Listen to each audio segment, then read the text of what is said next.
Welcome to History 2323, lecture on an overview of World War I. I call this the greatest turning point in European history. You've got four empires disappearing.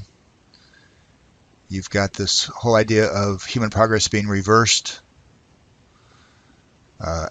Attitudes towards war, initially seen as a way to bring glory to a country, is going to be drastically changed once the mounting death tolls from all these wars that will not, or battles that will last way longer than normal, rather than just a day, two or three. It's going to go for months at a time of fighting. And then the paradox of war, which is the more improvements that we make in terms of technology and all the comforts it adds to our lives, at the same time we also learn how to destroy each other at a greater scale. So the U.S. enters the war late.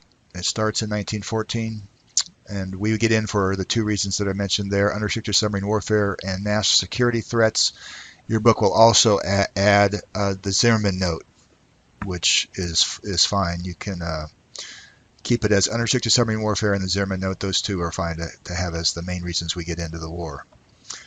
Now, the origins: you have Austria-Hungary interested in taking over Serbia. That will lead to the Archduke Franz Ferdinand and his wife being assassinated by Gavrilo Princip in June of 1914. And he will be one of a group of 7 individuals that were out to kill the Archduke, the heir to the throne of Austria-Hungary. And so that will lead to, and you can see the white, or the whatever color that is in the middle. It tells you the assassination, shows you how the whole continent's going to tumble into war. Do not memorize this at all. It's just going to show you the movement of declarations and mobilizations, and then ultimately you'll have the continent on fire. Two sides: the Allies, also called the Triple Entente. That's the one the U.S. will join, and then the Central Powers, also called the Triple Alliance. Okay, technology phase. This is the pre-American phase. So like I said, you have at least 65 million soldiers mobilized. You've got somewhere between 8 and 9 million killed, 60 and 22 million wounded. That would be, if you add the two together, almost 20,000 people a day for 4 years, either dying or being injured. The battles are horrific. You got 60,000 British casualties in 3 days. The weapons are way ahead of their time. Subs are used first time in mass. Tanks are used. Planes are used. Rapid-fire machine guns are used. Biological weapons are used with gas, mustard gas. Mines are used. The battles are long. The casualties and the carnage is great. And if you've heard of the term triage in the medical field, this is where it's born, because you had to sort through who could be saved, who couldn't be saved, and who could be saved that could wait, who were too far gone, they couldn't be saved, and then you treat the ones in the middle.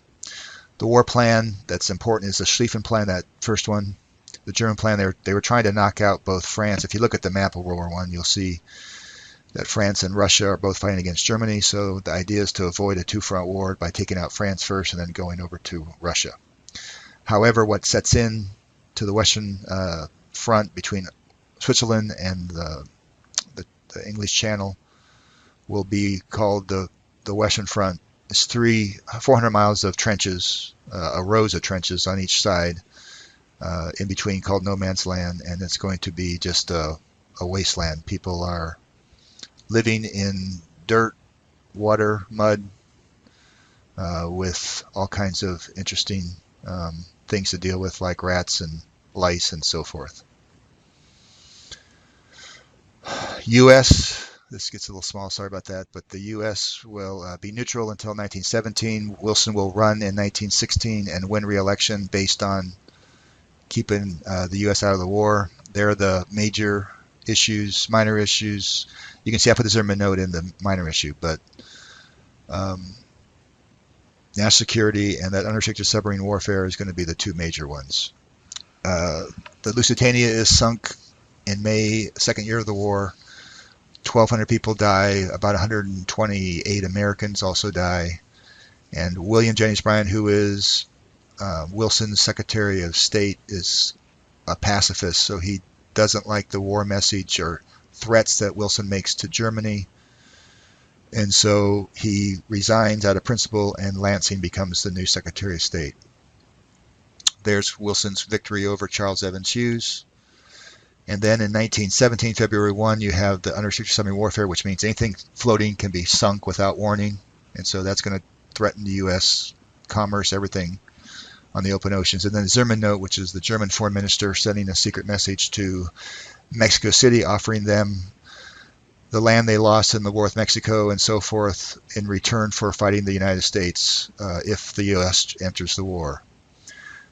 There's a revolution in Russia in March and in November, and between March and November, Russia is a democracy for a short time. So Wilson will jump at that and talk about the world, making the world safe for democracy. He is already building up the nation's defenses. Wilson is in the background. Our top commander will be John Pershing. He will, the draft will be implemented. And the Army, the American Army, is called the American Expeditionary Force. There's also economic mobilization under Hoover and Baruch. Still, though, we don't produce a lot of we will be known as the arsenal of democracy in World War II. This one, we're the beggar democracies. Also, getting the countries prepared mentally for a war. George Creel, Committee of Public Information, try to make the Germans make them as ugly and as horrible as possible. Also, Congress passes the Espionage Sedition Act, which means you can't speak out against the war, which again would have some constitutional challenges to it. The U.S. will fight against Mexico, chasing Pancho Villa around, because in 1916 he comes in and kills some Americans in Columbus, New Mexico. And that's a punitive expedition at that point, trying to punish him. Then you have Baker's the Secretary of War. It's called the War still at this point. Pershing, our top general. And initially the Europeans, French and British, wanted to blend Americans in with their own troops. The U.S. rejects that, and we set up an American sector down near Switzerland. And then the Germans, thinking the U.S. will get there too slowly, will launch a huge offensive in the spring of 1918. And that will lead to we eventually will have 500,000 Americans fight in one battle called St. Mihiel. That's the birth of the modern American Army, at least on paper. Many heroes, African Americans, Johnson and Roberts are two. Johnson, you can see what he did there. But those two men were fighting actually with the French when they did this, because the U.S. side was still segregated. The greatest American hero of the war outside of Johnson, Roberts, and many other in the African Americans would be Alvin C. York. And then the last slide will have new information on the last battalion. That's another event. So that white is just giving you a little background to Alvin C. York's background. Don't memorize that, but it gives you his life story. He was a pacifist who becomes the best known soldier of the war. Okay, the treaty, the war ends on the 11th day, the 11th month, the 11th hour of 1918. The Versailles Treaty opened in 1919. The Big Four, Wilson's the American, David Lloyd George the Brit, Clemenceau the Frenchman, Orlando the Italian. Wilson has a peace plan called the 14 Points, but Clemenceau and David Lloyd George want the Germans to pay for their war, for what they've done, and so the League of Nations, which is Wilson's 14th point, gets into the Versailles Treaty, which means you're going to try to solve problems at the negotiating table rather than on the battlefield. But George and Clemenceau get in the war guilt clause. They blame Germany entirely for the war, and they force Germany to pay a massive amount of reparations of something like $32 billion.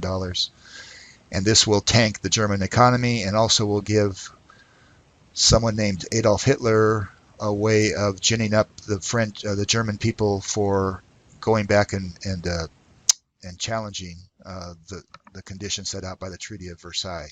to restore the glory of Germany again. All treaties have to go through the Senate.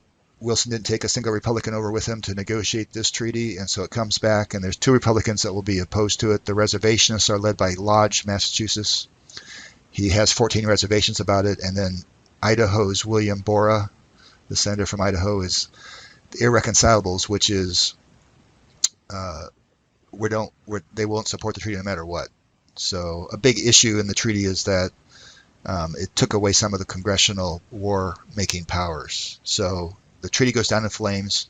Wilson had been going around the country trying to get support for it, has a massive stroke, and then is basically bedridden the last year and a half or so of his presidency. So the U.S. has to make treaties with the other Central Powers countries outside of the Versailles Treaty. Okay, the last slide here is going to be the Lost Battalion. There's a link in the notes to watch it if you wish to on YouTube. But this will be another story of heroes that you should know about. Read through and look at the leaders. I think I highlighted their names there for you to remember for testing purposes.